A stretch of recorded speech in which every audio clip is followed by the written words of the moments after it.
Shannon, what do you make of Rodgers' remarks yesterday? Skip, look. He's right. You have to move on. But I'm really tired of Aaron. Because Finally. He keeps talking about, we and us.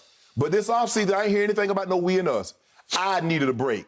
I needed to take time. I had to contemplate my future. It wasn't nothing about no we. It wasn't about no we and us. Now, all of a sudden, you get the brakes beat off you is we didn't have the energy. We didn't have the fire. We need to play better. Where's the I? I need that same I that you had this offseason about what you needed to do and what you wanted to do. That's what I needed to hear. Preach. I needed to hear, I need to play better. Don't worry about the defense. I don't want to hear you mention anything about anybody else because you didn't mention anything about anybody else this offseason. Thank you. It was all about, I needed a break. I was thinking about retiring. Thank you. I wanted that Jeopardy job, and I was on vacation with my fiance, and I was doing this, and it was just good. It was good for me to get. It was good for me to get away. He ain't saying nothing about no. It was good for us to get away. It was good for we. This is what we should have been doing. All that being said, yes, he's right. It was only one game, but I'm gonna need you to take more ownership of this and says, you know what? Yes, I need to play better. It starts with me. And when I play better, the team plays better because I need you to have that same energy about you had this offseason. I need you to have that right now. And I ain't seeing that. So I want you to stop doing all that talking about we and us. Yep. Ain't no we and us now. Yep. Now all of a sudden it's we and, man, how you got us into that? Ain't no, what us? What you mean I got us into that? You ain't say that when you got in this boat. I co-sign. If we weren't still under pandemic protocol, I would walk around this table and hug you for what you just said about your man, Aaron bleeping Rodgers. This interview, this session is with his buddies, McAfee and A.J. Hawk, who used to play with the Green Bay, yeah. But this was Aaron at his blame-deflecting greatest. He will not own any of this. He arguably played the worst game of his career under the circumstances, and he owns none of it because it's a we. He'll own it with the team, but even in his earlier remarks, he said, yeah, the offense was bad, but we couldn't get off the field. Well, he doesn't play defense, so the we is the defense. And he said it was 17-0, and we'd run 12 plays. That means finger is pointed at defense. Yeah. Couldn't get him off the field. So let me ask you a question. So you did run 12 plays. So is there a limit of how many plays you can run before you score a touchdown? So you did have the ball. So when New Orleans scored, did they kick? This ain't basketball, Aaron. I don't know if you ever played one-on-one where you play make it, take it. Yep. They score, they kick the ball off of you. So I'm just trying to figure out why you only had 12, why we only had 12 plays. Good question. So he goes on to say that 2/3 of his text messages he received after the game reminded him that the Buccaneers also had lost to the New Orleans Saints last year 38-3 and obviously went on to win the Super Bowl. But Aaron kind of poo-pooed that, saying, well, that's sort of like trying to make chicken salad out of chicken, you know what. Right. And then he moves on to the interception. He said, we had the one good drive, and I unfortunately threw the interception. And he said, I don't like to make excuses. And then he made one of the all-time great excuses. He says, on the first interception that ended a fairly lengthy drive, he took a shot below the belt. Right. And he got hit in the man region on both sides of the man region. And so here we're seeing the play. And to me, it smacked of the all-time greatest excuse. Poor Aaron, he got hit in the man region. We got to give him a break because that's why he threw the ball sideways.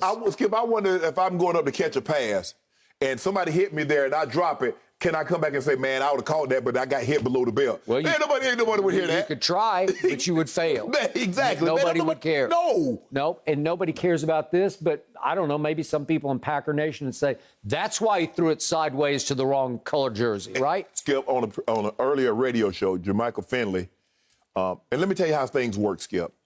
When people outside say something about you, you can kind of deflect that or you don't know what's going on. But it carries a lot more weight when someone that played with us, that we knew, that was in that very locker room, says things that what Jermichael Finley said. That's going to sting Aaron. Now, he can play it off. and say, oh, that doesn't matter. Oh, but it does matter. Because you're talking about this is not somebody that's from the outside that's looking in. This was someone on the inside that also got an opportunity to look out. True. So that's going to cause, and he said I don't see the work ethic in Aaron that I've seen in previous years. He also said Aaron is great at finger pointing. That's one of the things. He'll finger point. He's very, very, very condescending. He's aloof. He's a lot of other things too. But unfortunately, we are a family program. But he's a classic diva. Yeah, and so for me, Skip, look, I didn't want to hear nothing about no we when you spent the entire offseason talking about I. So now it's we. We got beat. We got to play better. We got to come out with more energy. Well, what do you think about that? What is Packers? This is a we. This is the us situation. So I need to think about what's in the best interest of us. It was in the best interest of you. Yep. So now it's we lost. Yep. Oh, it's a we. No, you played bad. Yep. You played terrible. They go as you go. So the biggest reason to me that Aaron is able to sit back, kick back on the TV radio show that he does, that's his weekly gig. Right. And basically say RELAX is because now they play on Monday Night Football at home against the Detroit Lions, who did rally furiously and pridefully against San Francisco, but they were, the score. They were way down in the early fourth quarter, or were they down 3 touchdowns? And they did make a game of it. Right. They're also 10-point dogs at Lambeau. Wow. So I'm starting to look harder at that division. I'm not sure that that's not the worst division in football. If you look at the bottom feeding 3 teams, is that division still that much better than the NFC least? Because the least, Dallas looked way better than anybody thought. Philly looked way better than anybody thought. But at least, Skip, I think those teams don't have anybody as bad as the Giants. That is debatable. I'm still not sure about the Lions. I'm still not sure they're that much better than the Giants. I just want to know why, Skip, this team was as unprepared, it seemed mentally, physically, emotionally, as they were going against New Orleans. The thing is, Skip, what you would have thought they would have tried to do, say, you know what? They don't have Drew. Let's go put their backs against the wall early on, jump on them quick, and let's see how they respond. Now, we know if they have Drew Brees, they feel they can come back, but they're starting a new quarterback. This is basically a new. So let's see. Let's put them against the wall. Yep. You let a team jump out 17-0. Oh, they're going to start to feel real good, but good luck coming back from that. I hear no ownership. I hear no urgency. That's where you got to miss me with that. I hear no leadership. Yeah. Like, it starts with me. Yeah. I've got to clean up my game. I don't hear that from him at all. You know what I think of him as a quarterback. But he and I probably would have had a lot of problems. I agree. Because that finger pointing and that blame, the first time you talk about do this, I'm going to come and say, hey, bro, we'll talk about this behind closed doors, but you don't show me up like that on national television. No, that's the thing that John, there were times I ran the wrong route or I did something wrong. John Elway, he went out, hey, it was the Monday. I needed you to do this. I thought we were telling you we were going to do this. That works.